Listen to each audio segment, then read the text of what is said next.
한지은은 커피 한 잔을 내려놓고 창밖을 바라보았다. 서울의 겨울은 잿빛으로 물들어 있었고 그녀의 책상 위에는 아직 손도 대지 못한 보고서들이 쌓여 있었다. 15년 차 탐사보도 기자로서 그녀는 수많은 전쟁, 재난, 인권 침해 현장을 누볐고 이름 있는 기사들로 여러 차례 수상까지 했다. 하지만 최근 몇 년 동안 그녀의 가슴 속에는 설명하기 어려운 공허함이 자리 잡기 시작했다. 이 일에 대한 열정이 식어버린 건 아닌가? 아니면 내가 너무 익숙한 틀에 갇혀버린 걸까? 바로 그때 편집장에게서 전화가 걸려왔다. 한 기자, 이번에 좀 특별한 건이 있어. 아프리카 주아라 공화국에 대해 들어본 적 있나? 지은은 잠시 머뭇거리다 고개를 저었다. 주아라. 낯설었다. 아프리카 북동부 어딘가의 작은 나라로 최근 몇 년간 외신과의 교류가 거의 단절된 곳이었다. 주아라 남부 고지대에 아누알라라는 부족이 있다는 제보가 들어왔어. 그들이 여성을 중심으로 한 완전한 모계 사회라는군. 여성 한 명이 다수의 남성과 결혼해 가정을 이루는 독특한 문화가 있다고 해. 지은의 눈이 번쩍 빛났다. 전혀 새로운 형태의 가족 제도. 그것도 여성 중심의? 기사감으로는 충분히 매력적이었다. 하지만 단순한 호기심만으로는 이 거대한 여정을 감당할 수 없다. 편집장은 말을 이었다. 자네 혼자는 무리일 거야. 유소연 기자도 함께 보내지. 사진과 영상 기록은 그녀가 맡고. 소연. 새로 입사한 지 1년 남짓된 신입 사진기자. 감정 표현이 풍부하고 예술적 감성이 강한 인물이라는 소문이 자자했다. 지은은 짧게 숨을 들이쉬었다. 그리고 말했다. 알겠습니다. 준비하겠습니다.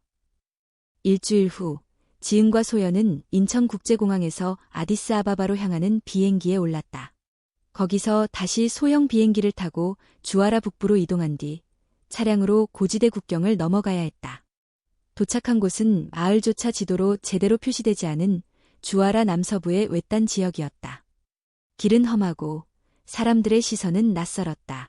하지만 지은의 마음에는 오랜만에 느껴보는 설렘이 피어오르고 있었다. 그들은 지역 NGO를 통해 어렵사리 통역사를 구하고 아누알라 부족에 접근할 방법을 모색했다. 처음에는 경계가 심했지만 통역사의 설득과 두 기자의 진심 어린 태도 덕분에 마침내 아누알라 부족의 거주지에 들어갈 수 있는 허락을 받게 되었다. 그들의 마을은 산속 고지대 평지에 위치해 있었고 조악하지만 정돈된 초가집들이 둥글게 모여 있었다. 주민들은 강한 체격과 진한 피부색을 가졌으며 옷차림은 전통적인 무늬가 새겨진 천을 몸에 두른 형태였다. 처음 만난 주민들은 두 여성을 신기한 듯 바라보았다. 우린 여기서 태어나 처음 보는 얼굴들이야. 특히 여자들이 혼자 이렇게 찾아오는 건 정말 드물어. 통역사의 설명에 지은과 소연은 가볍게 인사하며 손을 흔들었다. 그들 앞에 나타난 이는 부족의 최고 지도자인 마테리아였다. 나이가 지긋한 여성으로 그녀의 눈빛은 강인하면서도 따뜻했다. 지은은 정중하게 자신들의 신분을 소개하고 이곳의 문화를 취재하고 싶다고 말했다. 마테리아는 잠시 침묵하더니 말했다. 이곳의 진짜 모습을 보고 싶다면 단순히 사진만 찍고 돌아가선 안 된다. 이 문화는 외부인의 눈으로 이해되지 않아. 내가 진심이라면 우리와 함께 살아보도록 해라. 그 말에 지은은 머뭇거렸지만 소연이 먼저 고개를 끄덕였다. 전 괜찮아요. 저는 이 사람들과 가까워지고 싶어요. 지은도 조심스럽게 동의했다. 그렇게 두 사람은 아누알라 마을의 외부인용 게스트하우스가 아닌 실제 주민 가정과 유사한 형태의 작은 집에 배정받아 본격적인 동거 취재에 들어갔다. 생활은 쉽지 않았다. 물은 우물에서 길어야 했고 불은 장작으로 피워야 했다. 먹는 음식도 완전히 낯설었다. 그러나 사람들은 친절했고 아이들은 금방 그들을 따랐다. 무엇보다 놀라웠던 것은 여성들의 당당함이었다. 그들은 중요한 결정은 물론 가정 내 질서, 생산 활동까지 주도하고 있었고 남성들은 그것을 자연스럽게 받아들이고 존중하고 있었다. 어느 날 소연은 지은에게 속삭이듯 말했다. 선배, 나 이상하게 여기가 익숙해지는 느낌이에요. 서울에 있을 때보다 내 존재가 또렷해지는 기분. 지은은 대답하지 않았다. 대신 그녀는 밤하늘을 올려다보았다. 별빛이 쏟아지는 하늘 아래 그녀는 오랜만에 자신의 심장이 뛴다는 것을 느꼈다. 지금 이곳에서 무언가가 시작되고 있었다. 단순한 기사거리를 넘어 그녀의 인생 자체가 전환점을 맞이하는 듯한 예감. 그녀는 알지 못했다. 이 여정이 자신의 인생을 영원히 바꿔놓을 거라는 사실을. 마을에 머문 지 일주일이 지났다. 한지은과 유소연은 여전히 모든 것이 낯설었지만 점차 그들의 삶의 방식에 적응해가고 있었다. 매일 아침이면 마을의 여인들이 모여 곡식을 빻고 아이들은 진흙으로 만든 장난감을 들고 놀았으며 남성들은 물을 길거나 사냥 준비를 하고 있었다. 겉보기에는 단순한 일상처럼 보였지만 그 속에는 그들만의 분명한 질서와 철학이 존재하고 있었다. 가장 먼저 눈에 띈 것은 사회의 중심에 여성이 있다는 점이었다. 단지 형식적인 우위가 아니라 실질적인 권력과 영향력을 가지고 있었다. 마을에서 일어나는 크고 작은 결정은 대부분 여성 장로들이 모여 정한 것이었고 마을 사람들은 그 결정에 이의를 제기하지 않았다. 심지어 종교의식도 여성만이 집전할 수 있었다. 마테리아는 그들 중에서도 가장 존경받는 인물이었다. 부족 사람들은 그녀를 단순한 지도자가 아니라 신의 뜻을 전하는 존재로 여겼다. 그녀는 특별한 장식이 달린 옷을 입고 다녔으며 누구든 그녀 앞에 설 때는 무릎을 꿇고 허리를 숙였다. 하루는 지은과 소연이 마테리아와 단둘이 앉아 대화를 나눌 기회를 얻었다. 마테리아는 조용한 목소리로 그들에게 아누알라의 전통에 대해 이야기해 주었다. 우리는 아주 오래전부터 여성이 생명의 근원이라 믿어왔어. 남성은 씨앗을 나눠주는 존재일 뿐 생명을 품고 낳는 이는 여성이지. 그렇기에 여성이 중심이 되는 것은 자연의 법칙이야. 지은은 그 말에 고개를 끄덕이며 물었다. 그렇다면 이곳에서는 여성이 여러 명의 남성과 결혼하는 것이 흔한 일인가요? 마테리아는 웃으며 대답했다. 그렇지. 우리에겐 다부제라는 개념이 낯설지 않아. 여성이 선택한 남성들과 함께 가족을 이루고 아이를 낳고 공동으로 키워. 아버지가 누구인지는 중요하지 않아. 아이는 모두의 아이니까. 그 대답은 지은에게 충격이었다. 한국에서라면 상상조차 할 수 없는 가족의 형태. 동시에 어딘가 모르게 설득력 있는 논리였다. 그녀는 이 시스템이 단지 문화적 특이성에 머무는 것이 아니라 사회 전반의 조화를 이루고 있다는 것을 느꼈다. 소연은 눈을 반짝이며 질문을 이어갔다. 그럼 여성은 언제, 어떤 기준으로 남편을 선택하나요? 우리에겐 특별한 의식이 있어. 성인이 된 여성은 선택의 달에 자신이 원하는 이들을 부르고 그 중에서 함께 살고 싶은 이들과 결혼을 맺지. 강요는 없고 남성도 선택을 거절할 수 있어. 하지만 대부분은 영광으로 여겨. 지은과 소연은 깊은 인상을 받았다. 이곳에서는 사랑이 권리가 아니라 협약이었다. 감정이 전제되기보다는 공동체적 책임과 존중이 우선되는 구조였다. 며칠 뒤 마을에서는 작은 축제가 열렸다. 마테리아의 손녀가 성인이 되어 첫 선택의 달을 맞이한 것이었다.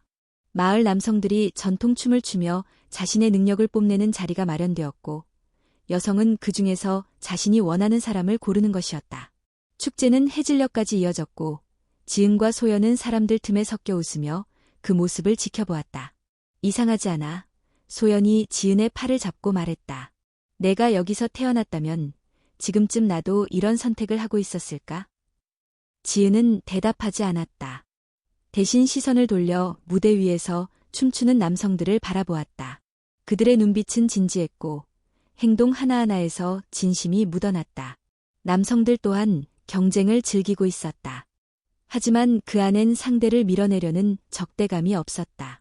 오히려 함께 어우러지는 일종의 연대감이 존재했다. 그날 밤 지은은 잠을 이루지 못했다. 텐트 대신 배정받은 진흙집안은 은은한 향초 냄새로 가득했고 바깥에서는 풍경 소리와 벌레 소리가 어우러져 리듬을 만들고 있었다. 그녀는 조용히 일어나 마당으로 나갔다. 그리고 혼자서 별이 가득한 밤하늘을 올려다보았다. 이곳에서의 시간은 서울에서의 일상과는 너무도 달랐다. 그녀는 더 이상 타인으로 느껴지지 않았고 마을 사람들도 그녀를 자연스럽게 받아들이고 있었다. 그러나 동시에 기자로서의 자신이 점점 흐려지고 있다는 불안감도 존재했다. 나는 지금 이들을 관찰하는 사람인가? 아니면 이미 그들 속으로 들어가고 있는 건가? 그녀는 문득 소연이 이곳 사람들과 웃고 있는 모습을 떠올렸다. 순수하게 즐기고 감정을 표현하며 거침없이 받아들이는 그 태도. 어쩌면 소연은 자신보다 훨씬 먼저 이 문화에 녹아들고 있었는지도 모른다. 그 순간 그녀의 마음 한구석에서 새로운 감정이 움트기 시작했다. 그것은 두려움이자 호기심, 이성적인 판단과는 다른 어떤 본능적인 끌림이었다. 그리고 그녀는 깨달았다. 단순한 취재 이상의 무언가가 자신 안에서 움직이고 있다는 것을. 그날 이후 한지은과 유소연은 아누알라 마을의 구성원으로서 더욱 깊숙이 스며들었다. 단순한 취재원이 아닌 함께 물을 길고 음식을 나누고 아이들과 웃으며 하루를 보내는 생활 속에서 그들은 점점 외부인이라는 경계를 잊어갔다. 지은은 아침마다 마을 여성들과 함께 곡식을 말리고 어린아이들에게 글씨를 가르치기 시작했다. 이 지역에는 글을 아는 사람이 드물었고 그녀의 작은 교육은 사람들에게 신선한 충격이자 감사함으로 받아들여졌다. 아이들은 그녀를 하나라는 별명으로 부르며 따랐고 여성들은 그녀를 자매처럼 대했다. 소연은 자신의 카메라로 사람들의 일상을 찍으며 기록했다. 그녀는 사진을 인화해 마을 사람들에게 나눠주었고 사람들은 처음 보는 자신의 모습을 보며 놀라워했다. 그들은 사진이 기억을 붙잡는 마법이라며 카메라를 신기해했다. 어느새 소연은 아이들과 함께 춤을 추고 청년들과 웃으며 말없이도 마음을 나누는 사람이 되어 있었다. 그리고 그러한 평화로운 일상 속에서 뜻밖의 초대가 찾아왔다. 하루는 마테리아가 두 사람을 자신의 거처로 부르더니 조용한 목소리로 말했다. 이제 너희는 충분히 우리와 함께 살아왔다고 생각해. 우리는 진정성을 보았고 너희가 단지 우리를 관찰하려는 것이 아님을 느꼈다. 그래서 제안하고 싶다. 이번 선택의 달에 함께하길. 지은은 놀란 얼굴로 물었다. 함께하길 이라는 말씀이 무슨 뜻인가요? 마테리아는 천천히 대답했다. 너희도 우리 방식대로 결혼의식을 경험해보는 것이 어떻겠느냐는 뜻이다. 원한다면 너희 각자에게 10명의 남성이 짝이 되어줄 것이다. 물론 선택은 너희의 몫이다. 강요는 없다. 지은은 말문이 막혔다. 결혼이라니. 그것도 10명과의 다부제 결혼. 한국에서 기자로 살며 세상의 부조리를 고발하던 그녀에게 이는 너무나 이질적인 제안이었다. 그러나 이상하게도 거부감보다는 혼란스러운 감정이 먼저 찾아왔다. 소연은 한참 동안 아무 말이 없었다가 조용히 물었다. 그 남성들은 진심으로 저희와 결혼을 원하나요? 마테리아는 웃으며 말했다. 이 마을의 젊은이들은 외부에서 온 여인들에게 깊은 존경과 호기심을 가지고 있어. 너희는 새로운 바람이고 새로운 가능성이기도 하지. 특히 하늘에서 내려온 자라 불리는 외부인은 마을에 축복을 가져온다는 전설도 있어. 지은과 소연은 서로를 바라보았다. 침묵이 흘렀다. 그리고 그 침묵 속에서 묘한 감정이 교차하고 있었다. 그날 밤 두 사람은 오랜 시간 대화를 나누었다. 지은은 여전히 이 상황이 현실인지 믿기지 않았다. 그러나 그녀의 말투에는 이전과 다른 흔들림이 배어 있었다. 만약 우리가 이 제안을 받아들인다면 세상은 우릴 어떻게 볼까? 기자가 기사거리가 되었다고, 이성을 잃었다고 비난하겠지.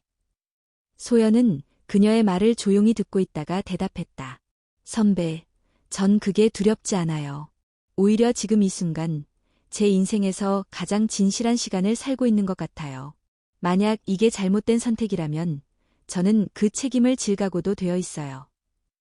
지은은 소연의 눈빛에서 확신을 보았다. 그 단단한 결심 앞에서 그녀는 자신의 흔들림을 감추지 못했다. 다음 날 아침 두 사람은 마트에 리아를 다시 찾아갔다. 그리고 조용히 고개를 끄덕였다. 우리는 이 결혼 의식에 참여하겠습니다. 단 한 가지 조건이 있습니다. 마테리아는 고개를 끄덕이며 말했다. 말해보아라. 지은은 단호한 어조로 말했다. 이것이 우리의 선택이라는 점, 그리고 언젠가 돌아가고 싶을 경우 억지로 붙잡지 않겠다는 약속. 이 두 가지만 지켜주세요. 마테리아는 미소를 지으며 손을 내밀었다. 아누알라는 강요하지 않아. 선택한 자만이 여왕이 될 수 있으니까. 그리하여 마을의 축제가 다시 시작되었다. 이번 선택의 달은 마을 역사상 가장 특별한 축제가 될 것이었다. 두 명의 외부 여성이 아누알라의 관습에 따라 결혼을 맺는 것은 전례가 없는 일이었다. 결혼 준비는 마을 전체가 함께했다. 여성들은 전통 의상을 골라주고 남성들은 숲에서 장작을 구해와 축제장을 꾸몄다. 아이들은 노래를 연습하며 축제 분위기를 띄웠다.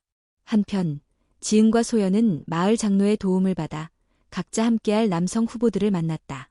그들은 나이도, 성격도, 배경도 달랐지만 공통적으로 정중했고 말수가 많지 않으면서도 눈빛에는 따뜻함이 있었다.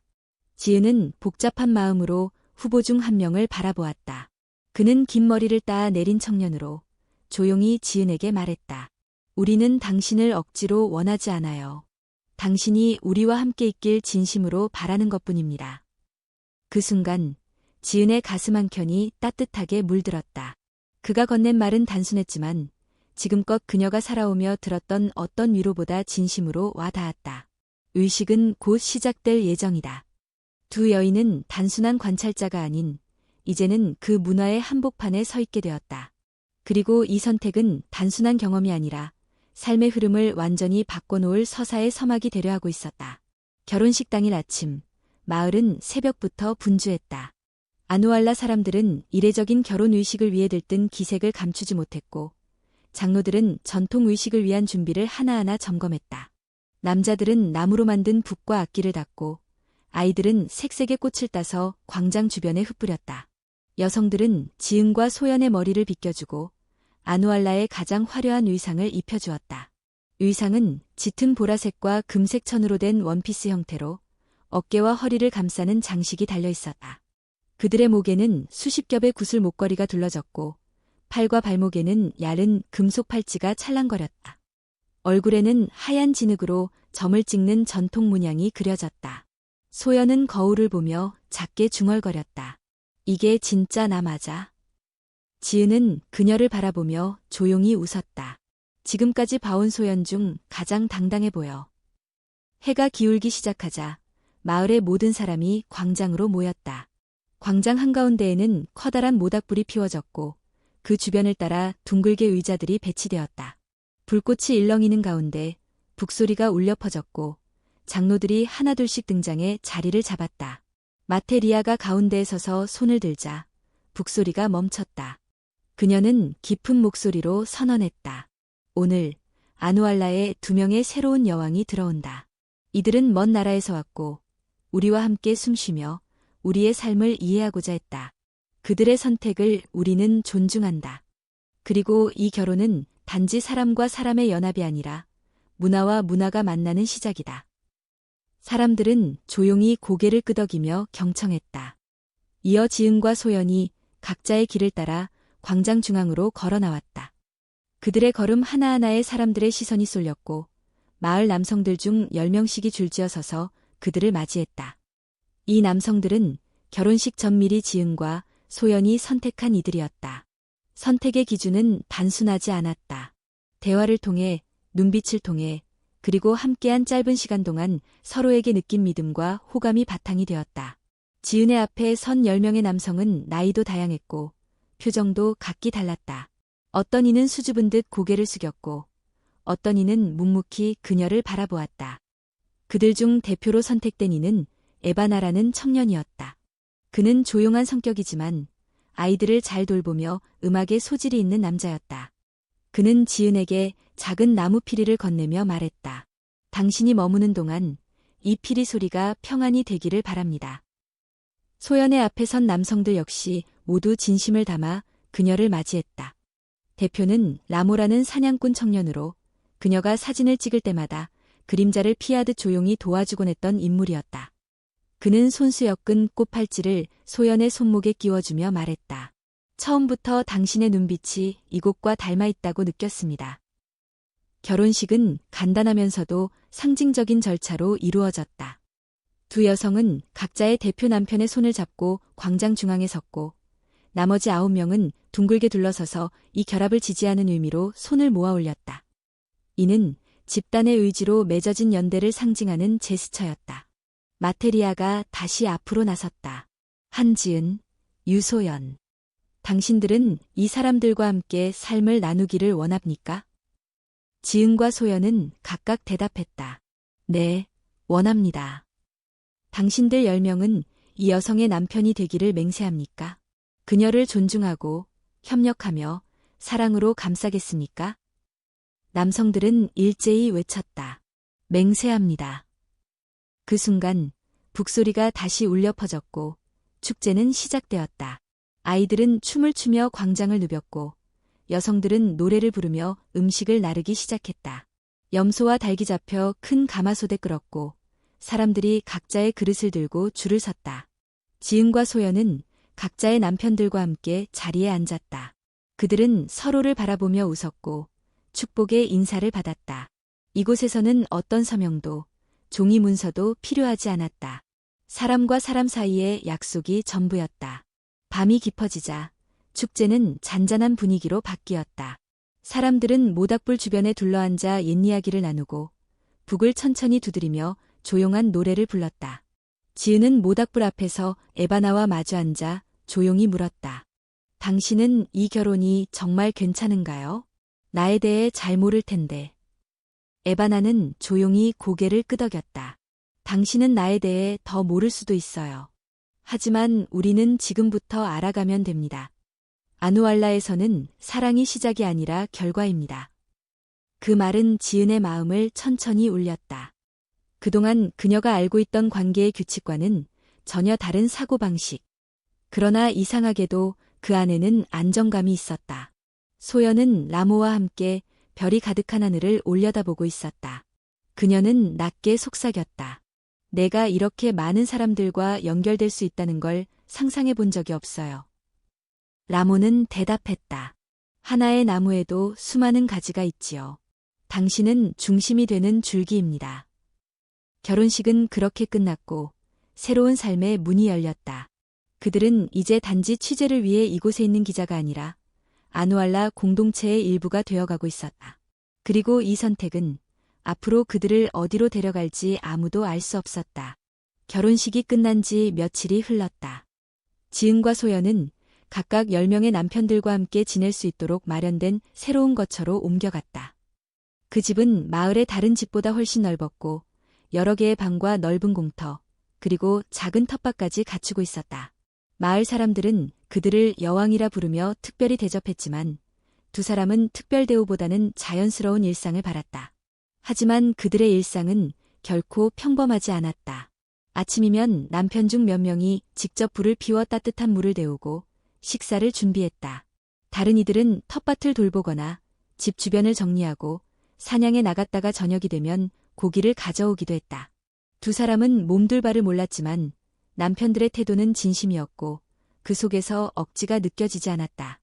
지은은 처음 며칠간 감정적으로 거리를 두려 했지만 남편 중 한 명인 에바나의 배려 깊은 행동이 점차 그녀의 마음을 열게 만들었다.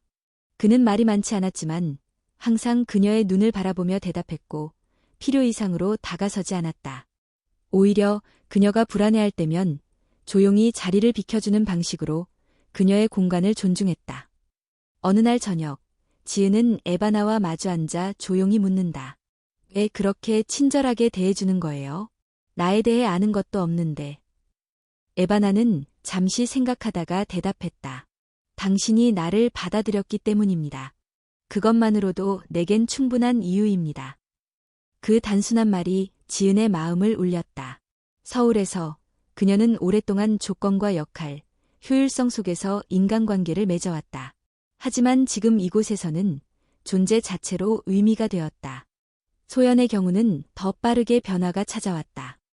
그녀는 본래 사람과 감정을 나누는데 거침이 없는 성격이었다. 라모와의 대화는 언제나 웃음으로 가득했고 다른 남편들과도 금세 친해졌다. 때로는 사냥을 따라 나서기도 하고 함께 노래를 부르며 저녁을 보내기도 했다. 하지만 소연도 때때로 혼란스러움을 느꼈다. 자신이 과연 10명의 남자 모두에게 같은 의미로 존재할 수 있을까? 혹은 어느 순간 누군가에게 특별한 감정을 느낀다면 그건 이 공동체의 질서를 깨는 일일까? 그녀는 어느 날 라모에게 조심스럽게 말했다. 나는 당신이 좋아요. 하지만 그게 문제일지도 모르겠어요. 다른 이들에게는 미안한 감정이 들고. 라모는 고개를 끄덕이며 대답했다. 그 감정은 자연스러운 거예요. 당신이 특별히 누군가를 아끼게 되어도 그건 당신의 진실일 뿐입니다. 우리는 경쟁자가 아니에요. 함께 당신을 지키고 웃게 만들고 싶은 사람들이죠. 그 말에 소연은 눈시울이 붉어졌다. 그녀가 지금까지 알던 사랑의 방식은 독점과 확신이었다. 하지만 여기서의 사랑은 나눔과 책임, 그리고 무엇보다 존중이었다. 이러한 생활 속에서 두 여성은 점점 다른 세상을 배우고 있었다. 이곳에서의 결혼은 단순한 계약이 아니라 공동체의 중심이 되는 방식이었다. 여성은 중심이자 보호받는 존재였고 남성들은 각자의 역할을 통해 그 중심을 지탱하고 있었다. 하지만 모든 것이 완벽한 것은 아니었다. 때때로 남편들 사이에서도 미묘한 긴장감이 느껴졌다. 지은이 어느 날 한 남편과 긴 대화를 나눈 후 다른 남편이 말없이 그 자리를 피해버리는 일이 있었다. 혹은 소연이 라모와 함께 산책을 나가고 돌아오자 다른 남편들이 유난히 조용해지는 경우도 있었다. 이를 느낀 두 여성은 서로 조심스럽게 이야기를 나누었다. 우리가 뭔가 잘못하고 있는 걸까? 지은이 물었다. 소연은 고개를 저었다. 아니, 감정은 원래 복잡한 거야. 이 구조가 평등해 보일지 몰라도 마음이라는 건 누구에게나 다르게 흐르잖아. 그들은 점점 알게 되었다. 이 공동체 안에서도 조율과 배려가 필요하다는 것을. 모든 관계는 완벽할 수 없지만 그 안에서 서로를 인정하고 이해하려는 노력이 쌓일 때 비로소 지속될 수 있다는 진실을. 그리고 그러한 시간 속에서 그들의 마음도 조용히 변해갔다. 처음엔 실험처럼 시작된 결혼이었지만 어느 순간부터 그 안에는 책임감과 애정, 그리고 나름의 애틋함이 자리를 잡고 있었다. 지은은 밤마다 짧은 일기를 썼다. 기자로서의 기록이 아니라 한 사람으로서의 고백이었다. 그녀는 이렇게 적었다. 이곳의 사랑은 이름이 없다. 그렇기에 더 깊고 더 조심스럽다. 나는 아직도 헷갈린다. 이 감정이 어디로 향할지. 하지만 확실한 건 나를 둘러싼 20개의 손길 속에서 나는 지금 살아있음을 느낀다는 것이다. 소연은 사진을 찍고 그 옆에 짧은 문장을 적어 붙였다. 사랑은 하나의 모양이 아니다. 때로는 그 모양을 받아들이는 마음이 사랑일지도 모른다. 그들의 삶은 점점 이 마을과 엮여갔다. 기자로서의 정체성은 희미해지고 있었지만 새로운 삶의 정체성이 그 자리를 채워가고 있었다. 그리고 그들이 아직 모르는 변화가 조용히 다가오고 있었다. 계절이 바뀌고 마을의 들판에 노란 풀꽃이 피기 시작할 무렵 유소연은 이상한 피로감을 느끼기 시작했다. 아침에 일어나기가 힘들었고 평소 잘 먹던 음식조차 향이 거북하게 느껴졌다. 처음에는 단순한 체력 저하라고 생각했지만 며칠이 지나도 증상은 나아지지 않았다. 그러던 어느 날 아침 그녀는 강한 구역질과 함께 몸을 웅크렸다. 그 모습을 본 라모가 급히 다른 남편들을 불렀고 이들은 마태 리아에게 도움을 요청했다. 곧 마을의 여성 치료사가 집으로 찾아왔다. 그녀는 조용히 진맥을 하고 허브를 태우며 몸 상태를 살폈다. 그리고 잠시 후 조용히 소연의 눈을 바라보며 말했다. 너의 몸 안에 새로운 생명이 깃들었구나. 소연은 말을 잃었다. 지은 역시 놀라 당황한 얼굴로 소연을 바라보았다. 임신. 그녀는 상상도 하지 못했던 현실 앞에서 한동안 말이 나오지 않았다. 소연은 숨을 깊이 들이마신 후 작게 중얼거렸다. 정말이에요? 어떻게 그렇게 빨리? 치료사는 부드럽게 고개를 끄덕였다. 이 땅의 아이들은 자연의 흐름에 따라온다. 언제 올지 예측할 수는 없지만 오기로 한 생명은 그 누구도 막을 수 없다. 소식이 마을에 퍼지자 아누알라 사람들은 환호했다. 외부인인 여왕이 아이를 가졌다는 것은 그들에게 있어 큰 축복이었다. 특별한 아침 제사가 열렸고 마을 전체가 축제 분위기에 휩싸였다. 남편들은 각자 음식을 준비하고 아이들은 소연의 집 앞에 꽃을 뿌렸다. 지은은 축하 속에서 기뻐하는 소연의 모습을 보며 복잡한 감정을 느꼈다. 그녀는 소연이 새로운 단계로 나아가고 있다는 것을 알았고 기뻐해야 마땅했지만 어딘가 모르게 외로움이 밀려들었다. 그런 감정이 채 가시기도 전에 며칠 후 지은도 유사한 증상을 느끼기 시작했다. 처음에는 단순한 감기라고 생각했지만 구토와 피로, 민감해진 후각이 그녀를 괴롭히기 시작했다.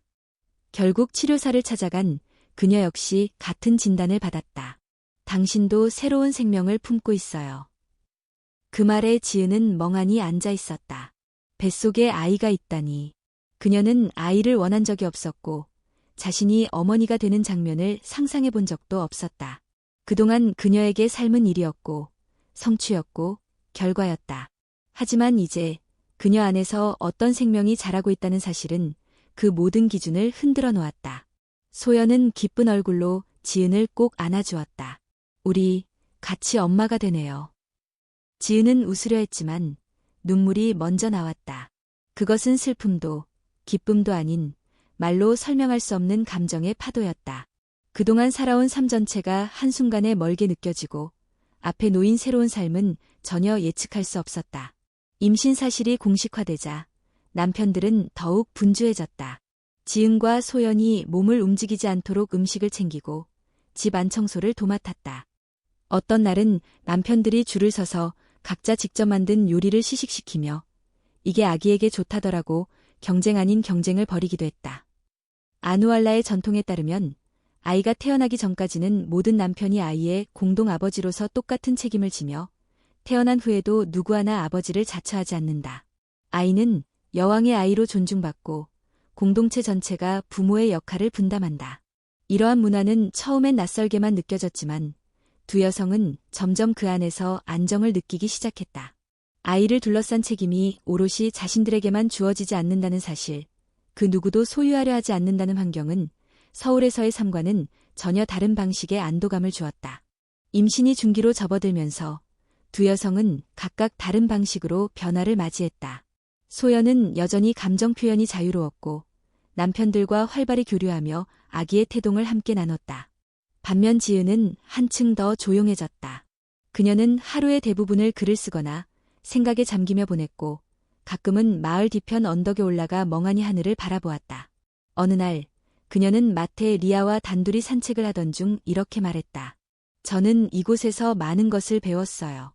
사랑하는 방식도, 살아가는 방식도. 하지만 두려움도 있어요. 제가 이 선택을 감당할 수 있을까 하는. 마테리아는 그녀의 손을 가만히 잡았다. 두려움은 나쁜 것이 아니야. 그건 책임이 있다는 증거지. 그리고 기억하렴. 이곳에서는 누구도 혼자 아이를 키우지 않아. 우리 모두가 함께야. 그 말에 지은은 처음으로 진심 어린 안도감을 느꼈다. 그녀는 이제 단순히 하나의 개인이 아닌 공동체의 일부였다. 그리고 그 공동체는 그녀의 어깨 위에 모든 부담을 올리는 것이 아니라 함께 나누며 견디는 힘이었다. 임신 후반부로 접어들며 마을에서는 두 여왕과 아이를 위한 특별한 축제를 준비하기 시작했다. 이는 아누알라에서 가장 성스러운 행사 중 하나로 태어날 생명에게 축복을 보내고 어머니가 될 이들에게 감사와 존경을 전하는 자리였다. 축제 전날 밤, 지은과 소연은 모닥불 앞에 앉아 서로의 손을 잡았다. 배는 무거워졌고 숨쉬기조차 힘든 순간이 많았지만 그들의 표정은 고요하고 단단했다. 소연이 먼저 말했다. 우리 진짜 여기서 새로운 인생을 살게 될 줄 몰랐죠? 지은은 고개를 끄덕였다. 맞아. 이건 계획에도 없었고 기사도 아니고 그냥 삶이네. 진짜 삶. 그리고 그 밤 두 사람은 조용히 눈을 감았다. 별빛 아래에서 또 한 번의 큰 전환이 다가오고 있었다. 아누알라 마을의 축복의 분위기가 감돌던 어느 날 뜻밖의 낯선 방문객들이 모습을 드러냈다. 먼지 낀 트럭에서 내린 4명의 서양인은 고성능 카메라와 드론, 이성 송신 장비를 지니고 있었다. 그들은 국제 다큐멘터리 제작팀이라며 아프리카 내 독특한 공동체 문화를 조명하고자 한다고 설명했다. 마테리아는 조심스럽게 이들을 맞이했지만 얼굴엔 분명한 경계가 서려 있었다. 몇 차례의 통역을 거친 후 지은과 소연도 그들과 마주했다. 제작진은 이미 이들의 존재를 알고 있었다. 심지어 그들의 이름, 한국 언론 경력, 과거 기사까지도 파악하고 있었다. 지은은 순간 등골이 서늘해졌다. 어떻게 우리가 여기 있다는 걸 알았죠? 제작진 중 한 명이 능청스럽게 웃으며 말했다. 기자는 흔적을 남깁니다. 특히 사라진 기자는 더더욱요. 여러분의 회사, 가족, SNS, 많은 정보가 있었어요. 그리고 솔직히 이야기는 너무 충격적이라서 그냥 넘길 수 없었습니다. 소연은 환한 눈빛으로 말했다. 우린 여기에 우리 의지로 남아있어요. 누구도 피해를 입히지 않았고 이 공동체에 해를 끼친 적도 없어요. 그걸 자극적인 소재로 만들지 마세요. 하지만 이미 그들의 장비는 마을 곳곳을 촬영하고 있었고 드론은 하늘을 날며 집 구조와 사람들의 생활을 기록했다. 제작진은 주민들의 허락 없이 의식을 몰래 촬영하려 했고 아이들을 대상으로 인터뷰를 시도하기도 했다. 이를 본 한 청년이 이를 제지하려다 장비에 걸려 넘어지며 발목을 심하게 다쳤다. 소식은 순식간에 마을 전체로 퍼졌다. 분위기는 싸늘해졌고 마테리아는 결국 제작진에게 마을을 떠날 것을 명령했다. 하지만 이미 일부 영상은 송신 장비를 통해 외부 서버에 전송된 뒤였다. 며칠 후 지은은 텅 빈 눈빛으로 외부 신문사의 온라인 기사 화면을 바라보았다. 제목은 이렇게 적혀 있었다. 한국 여성 기자 2명, 아프리카 오지에서 다부제 결혼. 진실인가, 탈출인가? 해당 기사는 지은과 소연의 사진, 결혼식 장면을 캡처한 이미지, 그리고 모호한 인터뷰 인용으로 가득 차 있었다. 진실과 왜곡이 뒤섞인 그 기사엔 수천 개의 댓글이 달렸고 그들의 이름은 포털 사이트 검색어 상위권에 올랐다.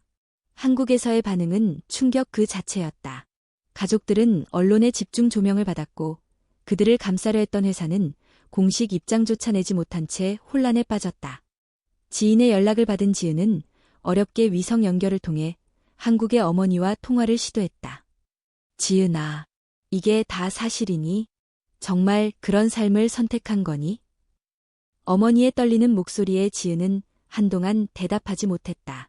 마음 한편에 죄책감이 밀려왔지만 그녀는 조용히 입을 열었다. 네, 난 이곳에서 삶을 다시 시작했어요. 여기서 나는 숨 쉴 수 있고 사랑도 할 수 있어요. 그게 죄인가요?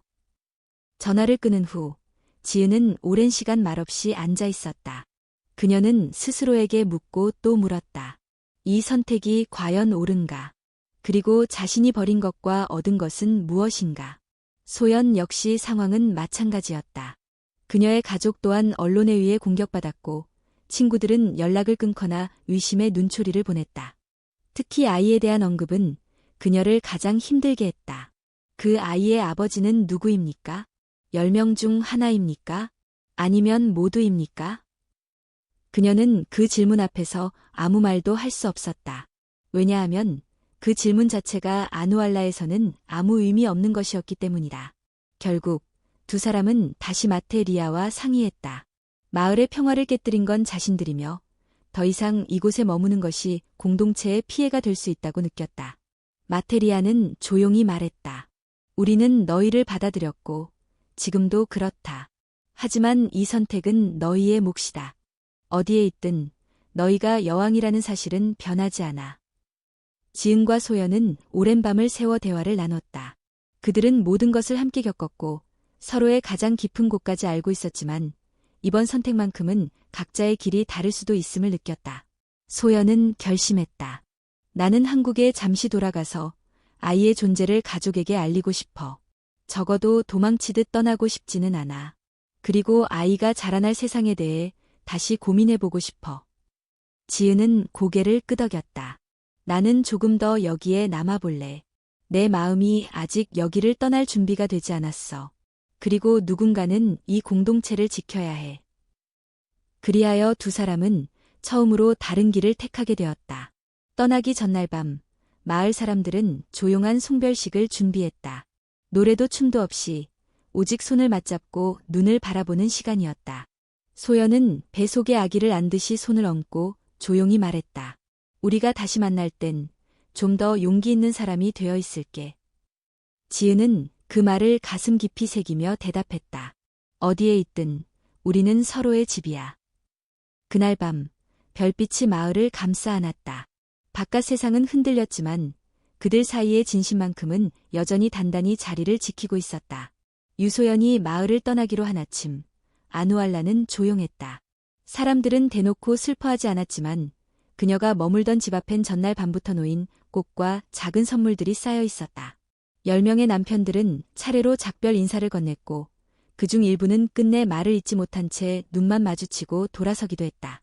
소연은 짐을 많이 챙기지 않았다. 마을에서 만든 천 가방 하나와 아기를 위한 약간의 약초, 그리고 라모가 밤새 짜준 얇은 담요 하나. 무엇보다 그녀는 마음속에 이곳의 계절과 공기, 사람들의 체온을 가득 담아가고 있었다. 지은은 그녀를 배웅하기 위해 함께 길을 나섰다.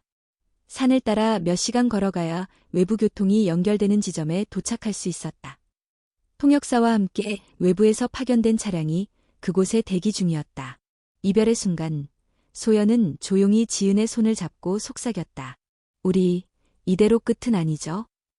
지은은 대답하지 않고 그녀를 꼭 안았다. 대답할 수 없었던 건 그 자신도 그 끝을 예감하고 있었기 때문이었다. 끝이 아니기를 바랐지만 세상은 그리 간단하지 않았다. 소연이 떠난 후 마을에는 보이지 않는 공백이 생겼다. 지은은 예전보다 더 많이 사람들과 어울리려 했고 아이들과 시간을 보내며 자신이 여전히 이 공동체의 일원임을 스스로 확인하려 했었다. 그러나 밤이 되면 그녀는 한동안 창밖의 어둠만 바라보곤 했다. 며칠 후 마테리아가 그녀를 조용히 불렀다.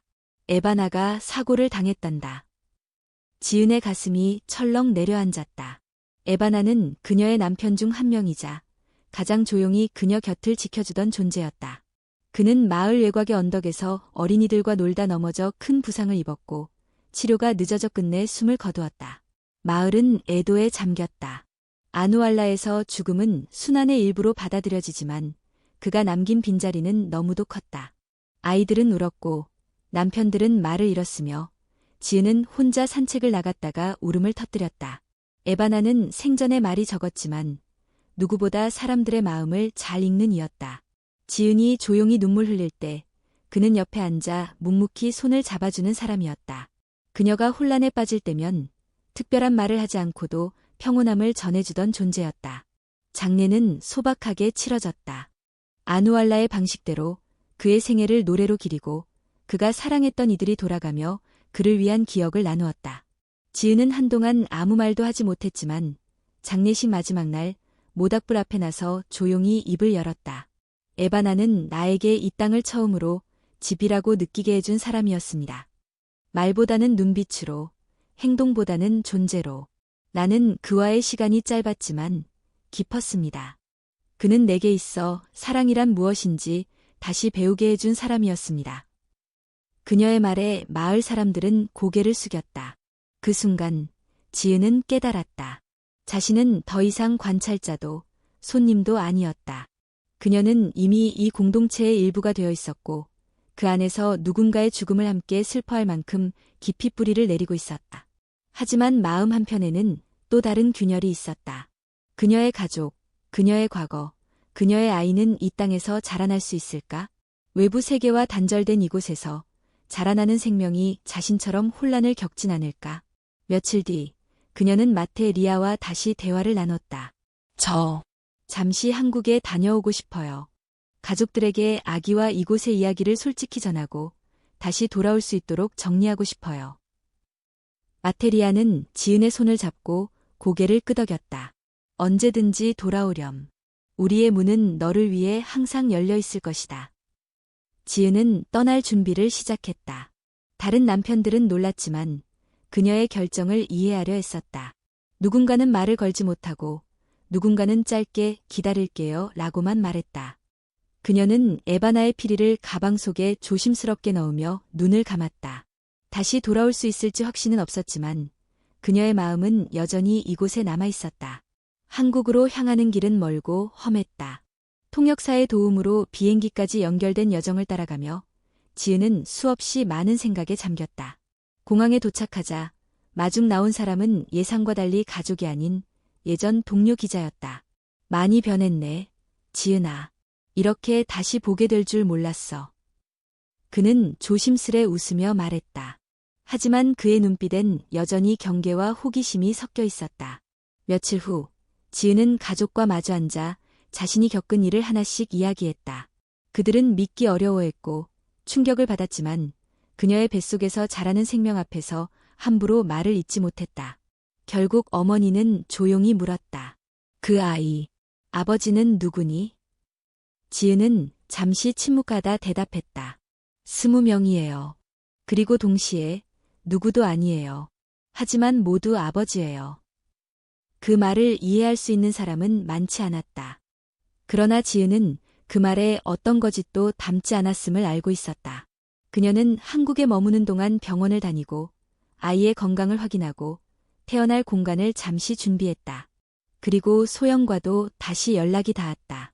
소연은 부모님과 오랜 시간 대화를 나눈 끝에 아이를 한국에서 잠시 키우기로 했다고 했다.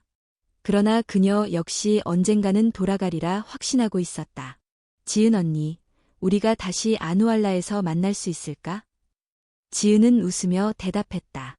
우린 이미 그곳의 일부야. 돌아갈 수밖에 없을 거야. 그들의 이야기는 여전히 끝나지 않았다.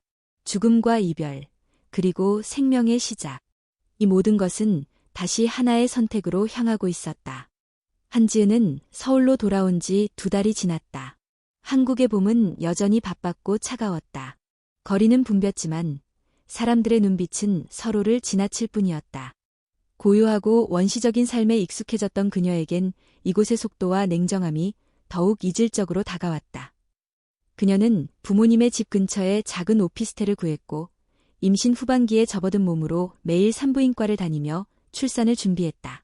병원의 의료 시스템은 체계적이고 효율적이었지만 어느새 그녀는 아누알라의 치료사가 태워주던 허브향, 따뜻한 손길, 공동체의 축복이 그리워졌다. 가족들은 그녀의 선택을 여전히 완전히 이해하지 못했다. 아버지는 여전히 대화 중간중간 고개를 절레절레 저었고 어머니는 손주가 태어날 것을 기대하면서도 자주 한숨을 쉬었다.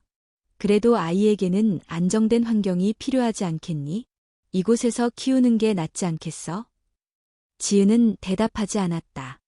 그녀는 자신이 어디에 속해 있는지를 매일같이 스스로에게 묻고 있었기 때문이다. 유소연은 지은보다 조금 일찍 아들을 출산했다. 아이는 건강했고 피부는 까무잡잡했지만 이목구비는 또렷했다. 소연은 아이에게 혜준이라는 이름을 지었다. 해처럼 따뜻한 아이로 자라길 바라는 마음에서였다. 그러나 현실은 녹록지 않았다. 병원에서도 동네 주민들 사이에서도 그녀는 특이한 사람으로 취급되었다. 친구들은 조심스럽게 연락을 이어갔지만 대화 주제는 언제나 불편하게 흘러갔다. 그 아이, 결국 아버지가 누구야? 소연은 처음엔 설명하려 했다. 하지만 곧 깨달았다. 이 문화는 설명의 대상이 아니라 경험의 대상이라는 것을. 그냥 많은 사랑 속에서 자라는 아이야. 그리고 나도 그렇게 배우고 있어. 그녀는 사진을 다시 찍기 시작했다. 한국의 거리, 바쁜 사람들, 시선을 피하는 아이들. 그리고 때때로 혜준이를 안고 한강을 걷는 사진도 찍었다. 그녀는 아누알라에서 찍은 수천 장의 사진들을 다시 정리하고 있었고 그것들을 하나의 전시로 준비하고자 마음먹었다. 한편 지은도 출산을 무사히 마쳤다. 아이는 딸이었고 그녀는 아이에게 하림이라는 이름을 지었다. 넓은 하늘 아래 모든 걸 품을 수 있는 아이가 되길 바라며. 병원에서 퇴원한 후 지은은 혼자 아이를 돌보며 낮에는 잠깐씩 산책을 나가고 밤에는 긴 생각에 빠지곤 했다. 서울의 삶은 익숙했지만 마음은 점점 멀어지고 있었다. 그녀는 여전히 하루에도 몇 번씩 아누알라의 남편들을, 아이들을, 에바나를 떠올렸다. 어느 날 밤 그녀는 소연에게 전화를 걸었다. 우리 돌아갈 수 있을까? 소연은 잠시 침묵하다가 대답했다. 지금은 아직 아닐지도 몰라. 하지만 언젠가는 반드시. 그들은 그렇게 약속했다. 아이들이 조금 더 자라고 상황이 안정되면 다시 돌아가기로. 그곳이 그들에게 준 삶과 사랑을 끝내 남겨두지 않겠다는 다짐이었다. 시간은 흘렀고 혜준과 하림은 자라났다. 두 아이 모두 빠르게 언어를 익혔고 활발했으며 주변 어른들에게 사랑을 많이 받았다. 하지만 어느 순간부터 아이들도 의문을 품기 시작했다. 아빠는 어디 있어요? 처음 그 질문을 들었을 때 지은은 말문이 막혔다. 그녀는 웃으며 아이의 머리를 쓰다듬었다. 아빠는 아주 멋진 사람들이야. 그리고 엄마는 그 사람들 모두에게 사랑받았단다. 혜준이도 마찬가지였다. 소연은 아이에게 천천히 아누알라의 이야기를 들려주기 시작했다. 공동체, 다부제, 그리고 사랑의 형태가 반드시 하나일 필요는 없다는 것. 아이는 놀라워했지만 어느 순간부터 자신이 자랑스럽다고 말했다. 나는 많은 아빠가 있는 아이야. 멋지지? 그 말에 소연은 웃으며 눈시울을 훔쳤다. 아이는 이해보다도 직관으로 삶을 받아들이고 있었다. 지은은 다시 글을 쓰기 시작했다. 이번엔 기사도 아니고 보고서도 아니었다. 그녀는 아누알라에서의 삶, 사랑, 갈등, 죽음, 탄생, 그리고 지금의 일상을 적어나갔다. 그것은 일종의 고백이자 기록이었고 언젠가 하림이 자라 이야기를 읽게 될 나를 위해 남기는 편지였다. 서울의 어느 갤러리에서 소연의 사진 전시가 열렸다. 제목은 둘 이상의 사랑. 전시된 사진 속에는 마을의 풍경, 북소리, 춤추는 사람들, 그리고 아이들과 함께 웃는 지은과 소연의 모습이 담겨 있었다. 관람객 중 한 명이 조용히 물었다. 정말 그런 삶이 가능할까요? 소연은 미소 지으며 대답했다. 가능했어요. 그리고 지금도 가능하다고 믿어요. 지은은 전시회 한쪽 구석에서 조용히 서 있었다. 그녀는 아이의 손을 꼭 잡고 사진 속의 자신과 마주했다. 그리고 속으로 말했다. 나는 돌아갈 거야. 다시 그곳으로. 다시 그 사람들 곁으로. 왜냐하면 거기서 나는 처음으로 진짜 나였으니까. 그녀의 눈에 먼 지평선이 다시 떠올랐다. 풀벌레 소리와 북소리, 별빛과 모닥불, 그리고 수많은 손들이 서로를 감싸안던 밤.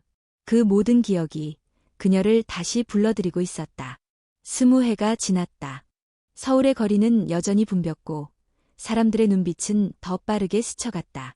하지만 어느 봄날 인천국제공항의 입국장에는 낯선 긴장감과 따뜻한 기대가 교차하는 한 인물이 서 있었다. 그는 키가 크고 피부는 건강하게 그을려 있었으며 눈빛은 고요하지만 깊었다. 한아림. 이제 20살이 된 그는 아누알라로 돌아가기로 결심했다. 어릴 적부터 어머니에게 들은 이야기, 사진 첩속 생소하지만 다정한 얼굴들, 그리고 무엇보다 자신의 정체성에 대한 갈망이 그를 이끌었다. 그는 한국에서도 잘 자랐다. 성실했고, 다정했고, 친구도 많았다. 하지만 마음 한구석에는 언제나 어디서 왔는가에 대한 질문이 자라나고 있었다. 엄마, 난 왜 나만 아빠가 없을까? 어머니는 늘 웃으며 대답했다. 너는 20명의 아빠가 있단다. 그리고 그들 모두 널 진심으로 사랑했어. 그는 자라면서 그 말의 의미를 점점 이해하기 시작했다. 단 하나의 이름으로 불리는 아버지가 아니라 서로 다른 방식으로 사랑을 건네는 이들이 있었다는 사실. 그리고 이제 그는 그 사랑의 뿌리를 찾아가고자 했다. 아프리카에 도착한 그는 낯설고 낡은 비행기를 갈아타고 다시 트럭과 짐칼을 번갈아 타며 수일간의 여정을 거쳤다. 동행한 현지 통역사는 이미 몇 차례 아누알라에 다녀온 경험이 있었다. 그 역시 하림의 얼굴을 보며 놀라움을 감추지 못했다. 당신의 눈빛이 마치 그곳의 사람 같아요. 하림은 말없이 창밖을 바라보았다. 풀벌레 소리가 들리고 붉은 황토길이 끝없이 이어지는 길 위에서 그는 문득 자신의 심장이 점점 더 크게 뛰고 있다는 걸 느꼈다. 그리고 마침내 아누알라의 마을 어귀에 도착했다.